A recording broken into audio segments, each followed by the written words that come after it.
মোবাইলে টর্চ জ্বালিয়ে রান্না করতে হচ্ছে। ও কথা বলার চেষ্টা দিয়ে গেছি আমরা।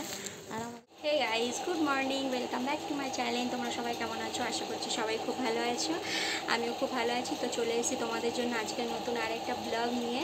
তো দেখো সকাল সকাল আমি রেডি হয়ে গেছি, আর এদিকে আমার সায়ানকেও রেডি করিয়ে দিয়েছি। রেডি করানোর পরও ঘুমিয়ে গেছে। আজকে হচ্ছে আমরা যাচ্ছি ওর ইঞ্জেকশান দেওয়ার জন্য, কারণ কালকে আমাকে হেলথ সেন্টার থেকে ফোন করেছিল। আজকে ওর 4 মাসের ইঞ্জেকশান আছে, সেটা দিতে যাওয়ার জন্য। তো ওই জন্য আমরা পুরো রেডি হয়ে গেছি। এদিকে ওর এই যে পোলিও কার্ড, এটাও নিয়ে নিয়েছি, কারণ এটা নিয়ে যেতে হয়।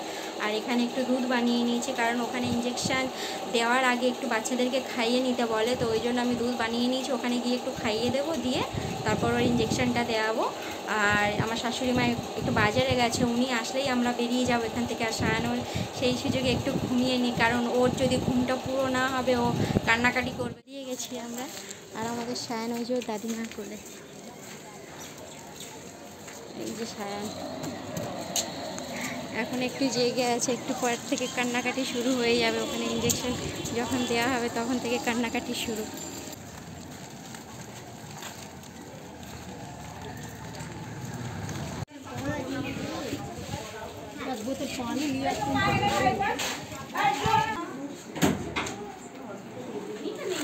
তো হেলথ সেন্টারে এসে দেখি পুরো হেলথ সেন্টারে অনেকটা ভিড় ছিল আজকে অনেকেরই ইঞ্জেকশন দেওয়া ছিল বাচ্চাদের।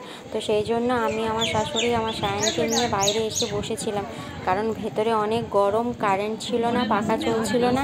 আমাদের সায়ান আবার গরমে একটু কান্নাকাটি করে, ওই জন্য ভাবলাম একটু বাইরে বসে থাকি, যখন আমাদের ডাকবে তখন আমরা চলে যাব ভেতরে। কিছুক্ষণ পর আমাদের নাম ডাকলো, সায়ানকে ইঞ্জেকশন দিয়ে নিলাম আমরা। তো ইঞ্জেকশন দিয়ে তো নিয়ে চলে এসেছি সায়ানকে। এসে তো সায়ান খুব কান্নাকাটি করছিল, কারণ ওর একটা হাতে আর একটা পায়ে ইঞ্জেকশন দিয়েছে। তো এসে ওকে দুধ খাইয়ে দিলাম, দিতে এই যে এখন ঘুমাচ্ছে, একটু ঘুমাচ্ছে। তারপর এদিকে আবার এই যে জেল দিয়ে, মানে জেল কিনেছিলাম যখন প্রথমবার ওকে ইঞ্জেকশান দিয়েছিল। এই জেলটা বলেছে যেখানে যেখানে ইঞ্জেকশান দেওয়া হয় তার 4 সাইডে লাগিয়ে দিলে এটা থেকে ব্যথা থেকে একটু আরাম পাওয়া যায়, ব্যথাটা একটু কম হয়। আর এই যে ট্যাবলেটও দিয়েছে, এই ট্যাবলেটটা বলেছে অর্ধেক নিয়ে দুধের সাথে গুলে চামচে করে খাইয়ে দিতে, এতেও ব্যথাটা একটু কম হবে। তারপর সর্দি কাশি থাকলে সেটাও কমে যাবে। তো সায়ান মানে এখন ঘুমাচ্ছে, এই সুযোগে গিয়ে আমি বাড়ির কাজগুলো করে নিই, রান্নাও করতে হবে। ঘরে এসে রান্না করব বলে দেখি কারেন্টটা চলে গেল। এত এখানে বৃষ্টি হচ্ছে, সকাল থেকে তো মেঘ করেই ছিল, আর এখন এত মানে আকাশ চমকাচ্ছে পুরো, সেই জন্য কারেন্টটাই চলে গেল। এখন মোবাইলের টর্চ জ্বালিয়ে রান্না করতে হচ্ছে। আজকে রান্না করছি হচ্ছে আমার শাশুড়ি মা সকালবেলা বাজারে গিয়েছিলো, এই যে চিকেন নিয়ে এসছে, চিকেনটাকে ম্যারিনেট করে রেখে দিয়েছি, চিকেন কষা করব। আর এখানে এনেছে দেশি ট্যাংরা মাছ, এই যে দেশি ট্যাংরা, এটা টমেটো দিয়ে ঝোল মতো করব, হালকা ঝাল। তো এটাই আজকে দুপুরবেলা রান্নাবান্না করবো। আর এখন কারেন্ট কখন আসবে জানি না, এইভাবেই এখন মোবাইলের টর্চ জ্বালিয়ে রান্না করতে হবে।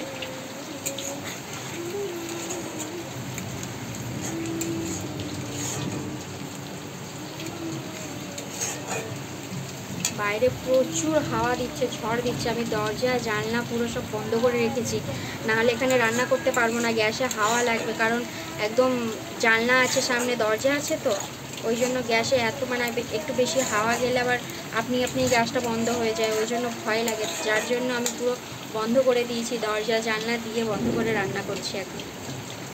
তো অবশেষে কারেন্টটা এলো, মানে আমি চিকেনটা জাস্ট বসিয়েছি, রান্না হচ্ছে চিকেনটা করতে করতেই কারেন্টটা চলে এলো। যাক ভালো হলো, কারণ অন্ধকার ওইভাবে রান্না করতে পারছিলাম না, অসুবিধা হচ্ছিল। আর বাইরে তো প্রচুর পরিমাণে ঝড় হচ্ছে, বৃষ্টি হচ্ছে, হাওয়াও হচ্ছে। ভেবেছিলাম কারেন্ট আসবে না, তাও চলে এসছে। আবার কখন চলে যাবে জানি না, তাড়াতাড়ি করে রান্নাটা করে নিই। ওইদিকে সায়ানও উঠে গেছে, ওর দাদিমার কোলে আছে, ওর দাদিমা নিয়ে খেলা করছে।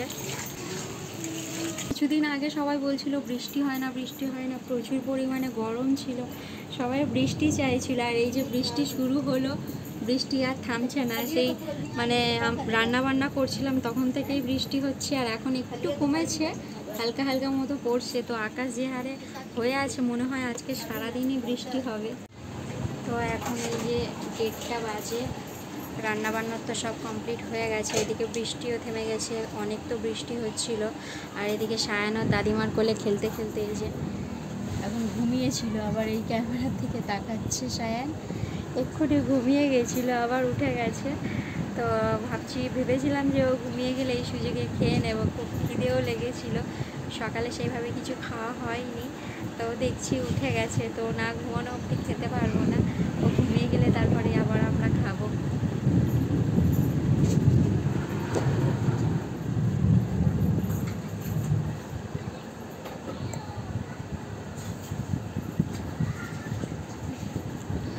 ওর মানে জেলটা লাগিয়ে দিয়েছে বলে একটু ব্যথাটা আরাম আছে। এখন ওষুধটা খাওয়ানো হয়নি, ওটা একটু পরে খাইয়ে দেবো ওষুধ।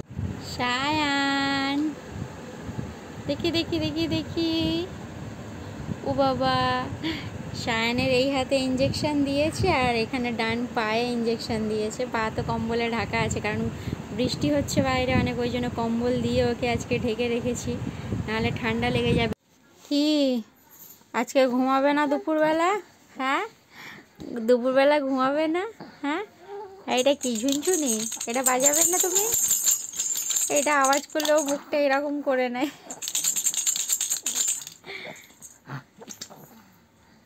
ঘুমু ঘুমু করবে না আজকে?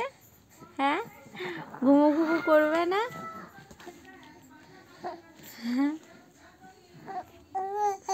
ও ও কথা বলার চেষ্টা করছে। বলো, কথা বলো, কথা বলো।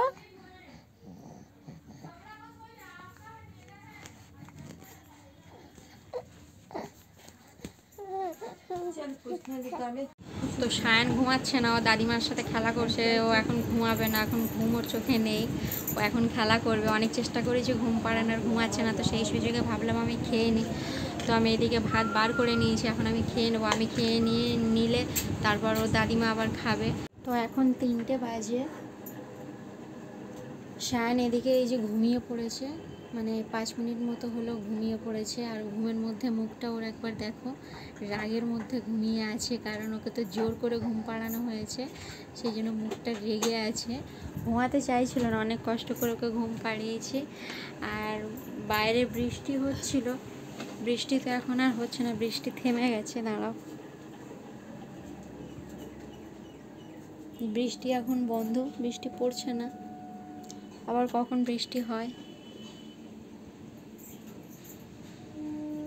এখন আকাশটা অবশ্য পরিষ্কার আছে, মনে হয় না এখন আর বৃষ্টি হবে। আয়ন তো ঘুম থেকে উঠে গেছে, যেহেতু ওর দাদিমা এখন ওকে নিয়ে একটু বাইরের দিকে গেল।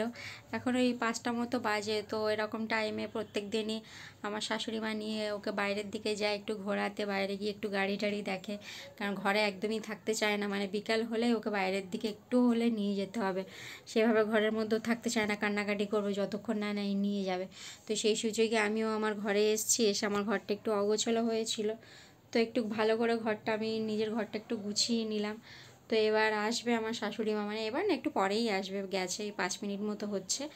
আসলে আমি একটু চা বানাবো, চা বানিয়ে আমরা দুজন মিলে খাবো। তো সায়ন তো অনেকক্ষণ হলো ঘুরে চলে এসছে ওর দাদিমার সাথে বাইরে থেকে। আর এখন 7টা বাজে, এখন আমি এই যে চা করছি, চা এখানে হচ্ছে। আর আমার শাশুড়ি মাকে সিঙ্গাড়া নিয়ে আসতে বলেছিলাম, সিঙ্গাড়া নিয়ে এসছে। তো এখন সন্ধ্যাবেলায় চা দিয়ে আর সিঙ্গাড়া দিয়ে আমরা সন্ধ্যার টিফিনটা একটু সারবো। এটি করতে করতে একটু চুপ হলো, নাহলে এতক্ষণ তো অনেক কান্নাকাটি করছিল।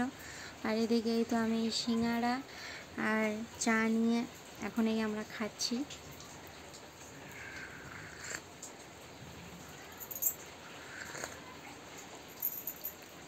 সায়ন এখন একটু চুপ আছে।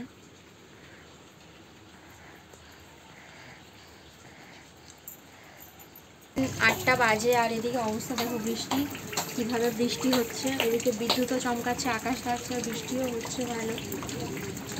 তো বৃষ্টিটা 9:30টার আগে থেমে গেলেই ভালো, কারণ সায়নের পাপা ছাতা নিয়ে যায়নি। এর আগের বার যেদিন বৃষ্টি হয়েছিল সেদিন পুরো ভিজে একদম বাড়িতে এসেছিল, আর আজকেও ছাতা নিয়ে যায়নি। আর এইভাবে বৃষ্টি হচ্ছে, যদি তার আগে ছেড়ে যায় তো খুবই ভালো, নাহলে আজকেও ভিজে ভিজে বাড়িতে আসবে। দেখো বৃষ্টিটা কী হারে হচ্ছে। একটু আগে তো বিদ্যুৎ চমকাচ্ছিল, অনেক আকাশও ডাকছিল।